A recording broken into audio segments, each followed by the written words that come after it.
बिस्मिल्लाहिर्रहमानिर्रहीम, अस्सलामु अलैकुम। मैं हूं करामत मुगल और मेरे साथ हैं ईसा नकवी। अब ये सारे तहफ़्फ़ुज़ात उनको बताए थे। सबसे पहली बात तो ये कि मौलाना फजलुर रहमान कहते हैं आपने हमें इसका जवाब नहीं दिया। अच्छा। दूसरी बात ये कि जिस दिन से आपको मालूम है कि हम आपके साथ तमाम तर मुश्किलात के बावजूद, तमाम तर हमारे माजी की तलखियों के बावजूद, जहाँ पर हम आपको यहूदी एजेंट और आप हमें डीजल कहकर पुकारते थे, आप हमें थ्री स्टूजेस में रखते थे, हर जलसे में हमारे खिलाफ तकरीरें होती थी, हमारे जलसों में आपके खिलाफ तकरीरें होती थी, हमारा हुकूमत के साथ कुट्टी इस हद तक तो हो गई कि हमने उनके कश्ती का हिस्सा और मुसाफिर बनने से इनकार कर दिया। हम अगर बैठ गए अपोजिशन बेंचेस पे, हमने आपके साथ तलखियाँ कम करना शुरू कर दी।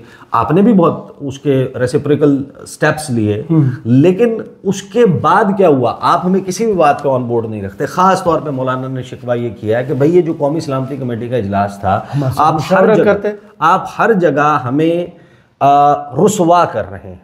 अच्छा। कि हमारा तासुर जो है वो अपोजिशन में होते हुए भी आप अपोजिशन वाला रहने नहीं दे रहे। सही।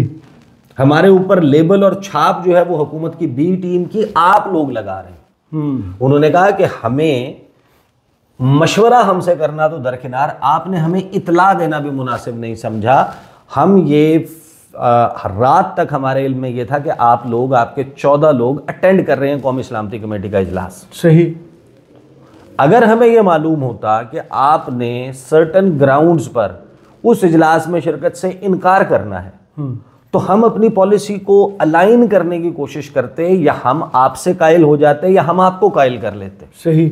या आप हमारे साथ चले चलते उस इजलास में और वहां पर अपना एक जॉइंट मौक़िफ़ सामने रखते और बाद की स्ट्रेटजी तय कर लेते, या हम भी ये फैसला कर लेते कि हम नहीं जा रहे। राइट। आपने तो हमें बताया भी नहीं। अच्छा, फ्रैंकली स्पीकिंग, हम इसके ऊपर बात भी कर चुके हैं कि ये हुआ किस तरीके से था कि पीटीआई ने अपनी पार्लिमानी पार्टी का इजलास बुलाया, वहाँ पर यह तय हो गया कि हतमी फैसला पॉलिटिकल पार्टी करेगी और उस दौरान नाम भिजवा दिए जाएं ताकि रात को अचानक से लिस्ट भिजवानी ना पड़े स्पीकर ऑफिस, क्योंकि वहाँ पर जितने भी लोग हैं, अमला है, उसको छुट्टी दे दी जाएगी। लिहाजा वो नाम भिजवा दिए गए, वो वहाँ से लीक हो गया, खबर आ गई कि जनाब ये लोग शिरकत कर रहे हैं। उनकी तरफ से फौरी तौर पे तरदीद नहीं हुई। रात को पॉलिटिकल कमेटी ने फैसला कर लिया। इस दौरान तहरीक तहफ़्फ़ुज़ आईन पाकिस्तान यानी अख्तर मेंगल, अचकज़ई साहब, उसके बाद जनाब अल्लामा राजा नासिर अब्बास, दीगर लोग इनके साथ तो मुशावरत ही नहीं हुई थी। उन्होंने अपनी तौर पर अनाउंस कर दिया पीटीआई के अनाउंसमेंट से पहले कि हम शिरकत नहीं करेंगे। उसमें ज़ाहिर है मुस्तफ़ा नवाज़ खोखर भी हैं, शाहिद खाकान अब्बासी और इनकी पार्टी के, लेकिन ज़ाहिर है कि इनकी तो नुमाइंदगी नहीं थी। जिनकी नुमाइंदगी थी पार्लियामेंट में, उन्होंने भी इनकार कर दिया। तहरीक इंसाफ ने किया। 11th आवर पे मौलाना फजलुर रहमान कहते हैं कि आप हमें ऑन बोर्ड नहीं रखते। मौलाना फजलुर रहमान एक शिकवा थोड़ी करते हैं। मौलाना फजलुर रहमान ने वहाँ पर ये बातें दोहराई और उनको बताया कि देखें आप ये जिस सारे मामले में चल रहे हैं उसमें हुआ क्या क्या है। आपने हुकूमत के साथ मुज़ाकरात का फ़ैसला किया जी। आपने एक मुज़ाकराती कमेटी बनाई। अपोजिशन और हुकूमत के मुज़ाकरात थे, आपने उसको महदूद कर दिया पीटीआई और हुकूमत के मुज़ाकरात। सही। तो आपने बाकी अपोजिशन को, तहरीक तहफ़्फ़ुज़ आईन पाकिस्तान को, अचकज़ई साहब को, मौलाना फजलुर रहमान को, बाकी सबको आपने एक साइड पे कर दिया और आप एक सोलो फ्लाइट लेकर हुकूमत के साथ, हमने तो आपको कहा था उसका नतीजा नहीं निकलेगा। सही। और वही हुआ। आपके मुज़ाकरात वो जो जनवरी के महीने में कमेटियाँ बनी हुई थी, इरफान सदीकी और ये लोग, राना सनाउल्लाह और ये सब लोग थे, दूसरी तरफ 7 रुकनी कमेटी थी। कहते हैं आपका वो स्कटल हो गया, आपका प्रोसेस ज़ाइल हो गया, ज़ाया हो गया, कुछ नहीं उसका नतीजा निकला। उसको आपने कन्वर्ट कर दिया अपोजिशन के साथ राब्ता कमेटी में, आपने हमारे साथ राब्ते शुरू कर दिए। इसी दौरान एक और काम भी हो रहा था कि चीफ जस्टिस से मुलाकात होनी थी, अपोजिशन के लोगों को बुलाया था। आपने हमें बताया कि चीफ जस्टिस से मुलाकात करनी है, आपने हमें एतमाद में लिया। हमें साथ ना लेके जाते, हमारे किसी नुमाइंदे को, बंदे को साथ ना लेके जाते, जब हमारे को पॉइंट्स ले जाते, हमारे से कुछ पूछ लेते, हम कुछ उसमें ऐड करवा देते कि जब आप चीफ जस्टिस याह्या अफरीदी से मुलाकात के लिए जाएं तो आप ये मुद्दा भी सामने रख दीजिएगा। आपने उसमें भी हमें एतमाद में नहीं लिया। 26वीं आईनी तरमीम पे सारा मलबा आपने हम पर डाल दिया। आप हमें साथ, हम अगर साथ आना भी चाहते हैं तो आप असल में हमें साथ, ये मतमय नज़र है। बिल्कुल ऐसे। ये कोट एंड कोट नहीं मैं आपको बता रहा, लेकिन जो उसका लुब्बे लुबाब है उस तमाम डिस्कशन का जो वहाँ पर हो रही थी, वो इन्हीं तकरीबन अल्फाज में थे। उन्होंने कहा कि आप हमारे साथ कोऑर्डिनेशन ही नहीं करते, आप सोलो फ्लाइट ले रहे हैं। और उन्होंने ये सवाल भी किया कि आप इमरान खान से सवाल किया है, डिस्कस किया है। अब मैं आपको बताऊं एक और ख़बर कि मेरी इतला के मुताबिक सिचुएशन वहीं की वहीं है।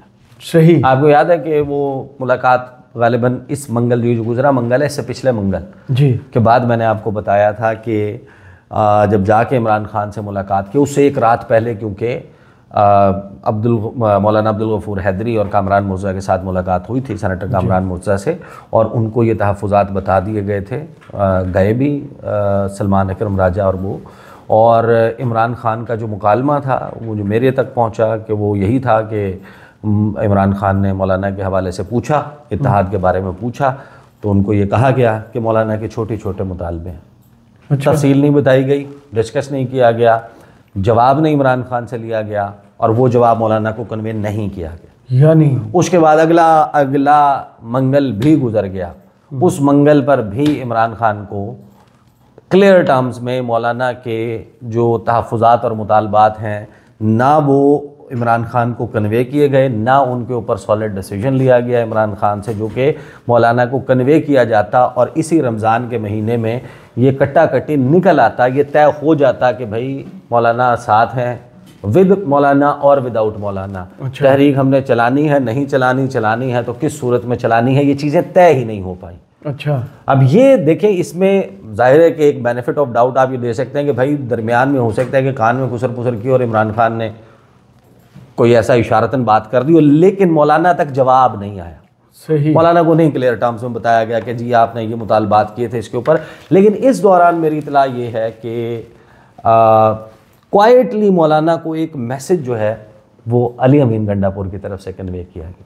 अच्छा। हाँ, और वही शख्सियत जिनको ये टास्क दिया गया था कि आपने मौलाना को कायल करना है और इमरान खान के साथ डिस्कस करना है, वो अब मालूम तो है कि गंडापुर साहब के हवाले से भी तहफ़्फ़ुज़ात हैं, वो मैसेज ये दिया गया, पैगाम ये दिया गया कि मौलाना फजलुर रहमान के साथ मुलाकात कर लें।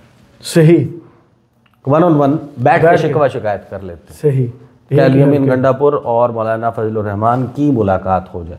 अब आपको पता है कि वो सारे मसाइल उधर हैं, उस डेरा इस्माइल खान की सियासत जो है वो इस वक्त पाकिस्तान की सियासत के ऊपर गलबा ना पाए, उसके लिए अगर ये बैठ कर चीज़ें तय कर लें तो अपोजिशन की जो पूरे पाकिस्तान के लिए सियासत है वो दायरे के मुतासर नहीं होगी। सही। अब ये मुलाकात होती है या नहीं, बट ओवरऑल इस सारे मामले के ऊपर आप स्केच देखें ना कि जितना प्रोसेस शुरू हुआ था और जिसकी बुनियाद पे इमरान खान ने ये कहा था कि ईद के बाद एक भरपूर सियासी तहरीक, तो नंबर 1 ना भरपूर सियासी तहरीक अभी तक कोई साइन नहीं है। अभी तक ना तो भरपूर सियासी तहरीक है, ना उसके लिए आप उस फाइनल स्टेजेस में नज़र आते हैं कि जिसमें ये मामला आपको चलता हुआ नज़र आए। अब तहरीक इंसाफ को यही है ना मौलाना फजलुर रहमान से, मौलाना फजलुर रहमान को क्या ख्वाहिश है। ज़ाहिर मौलाना फजलुर रहमान को पता है कि वो जो वादे मेरे से या लारे लगाए गए थे PDM की तरफ से, उस किस्म के लारों में तो अब वो नहीं आते। अब वो प्रैक्टिकल बात के ऊपर है, पोस्ट उसमें सिनेरियो क्या होगा। ये तो नहीं होगा कि हमें इसी तरीके से आप साइडलाइन करते डेफिसिट ऑफ इंटरेस्ट है दोनों साइड्स पे। हाँ, नहीं सिर्फ वो नहीं है, देखें एक बदतरीन ज़ाहिर है कि एतमाद का फुकदान तो है, लेकिन साथ में मौलाना फजलुर रहमान जो हैं वो ये भी समझते हैं कि हुकूमत भी फिल वक्त हर वो काम कर रही है जिससे मौलाना को दूर किया जाए। अपोजिशन की तरफ से भी यही तासुर आ रहा है कि वो भी हर चीज़ ऐसी कर रहे हैं कि जिसमें हमें दरमियान में आपने बिठा दिया। वो कहते हैं भाई ये 26वीं आईनी तरमीम आपका ब्रेन चाइल्ड था। ब्रेन चाइल्ड 26वीं आईनी तरमीम से मुराद मतलब जो उसमें तब्दीलियाँ हैं, तो उसको ओन करें आप। सारा मलबा उसका भी हम पर डाल दिया, मशावरत आप हमारे साथ नहीं करते, साथ हमें लेकर नहीं चलना चाहते। इमरान खान को तहफ़्फ़ुज़ात जो हमने बताए हैं कि उनके साथ डिस्कस करें, उसका जवाब आप हमें नहीं देते। तो ये ज़ाहिर है कि एक बड़ी चार्जशीट है। और ओवरऑल जो तहरीक तहफ़्फ़ुज़ आईन पाकिस्तान की क़यादत है, ज़ाहिर है कि हर एक के जहन में ये सवाल होंगे ना।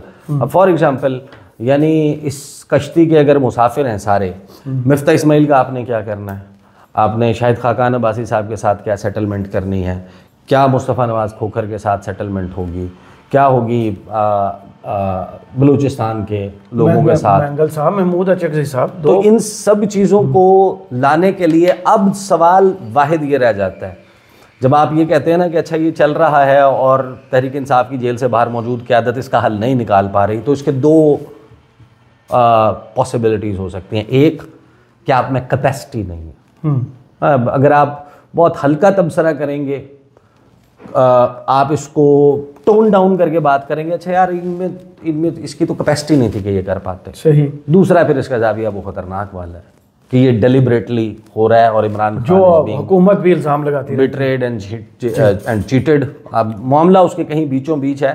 देखते हैं कि जो कमिंग मंगल है इसके बाद भी हम आपको इंशाल्लाह बताने में कामयाब होंगे कि वहाँ पर ये मामला डिस्कस हुआ क्लियर टर्म्स में, इमरान खान से उस पर इंस्ट्रक्शंस ली गई या नहीं। सही। बहुत शुक्रिया ईसा नकवी आपके तजिए का। कमेंट्स बॉक्स में ज़रूर बताइएगा ये वीडियो आपको कैसी लगी। इजाज़त दीजिए, अल्लाह हाफ़िज़।